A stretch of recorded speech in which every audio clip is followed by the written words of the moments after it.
दर्शक बंधु मिशन शक्ति काम कर सीआरपी और ओसी दीदी मान दरमा वृद्धि होगा जाऊँगी।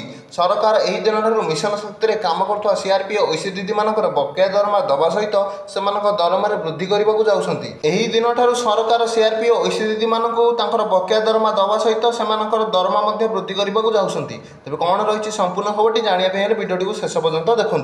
दर्शक बंधु एवं मिशन शक्ति काम कर सीआरपी और ओसी दीदी मान गोटे बहुत बड़ खुशी खबर आसी आपण मान तो सब जानिथे जे मिशन शक्ति काम कर सीआरपी और ओसी दीदी मैंने किछि दिन तले राजधानी में आंदोलन करते कि दरमा वृद्धि करा जाऊ, सेमानकु स्थायी नियुक्ति दि जाऊ एवं सेमानकु उचित पारिश्रमिक मूल्य दि जाऊ एवं सेमानकु अवसर पर पेंशन सुविधा करा जाऊ एवं आर्थिक सहायता राशि दि जाऊ। एही सब दाबी गुडी को नहीं कि सरकार को विपक्ष में विक्षोभ प्रदर्शन करुले राजधानी में, किंतु उपमुख्यमंत्री प्रभाती परिड़ा दाबी पूरण नहीं कि आश्वासन देते आंदोलन ओहरी गले ना तो से आंदोलन ओहरी न था सरकार दाबी पूरण नहीं कि प्रतिश्रुति देते से आंदोलन ओहरी गले।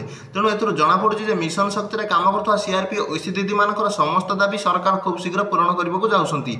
सरकार मिशन शक्ति काम कर सीआरपी और ओसी दीदी मान दुख शुणे और से समस्त दाबी पूरण करने को जाऊँगी। विशेष सूत्रु सूचना मिलूँ सरकार खूब शीघ्र सीआरपी और ओसी दीदी मान दरमा वृद्धि करने को जाऊँगी और से दरमाटी को 9,000 टଙ୍କା करदे सूचना मिलूँ।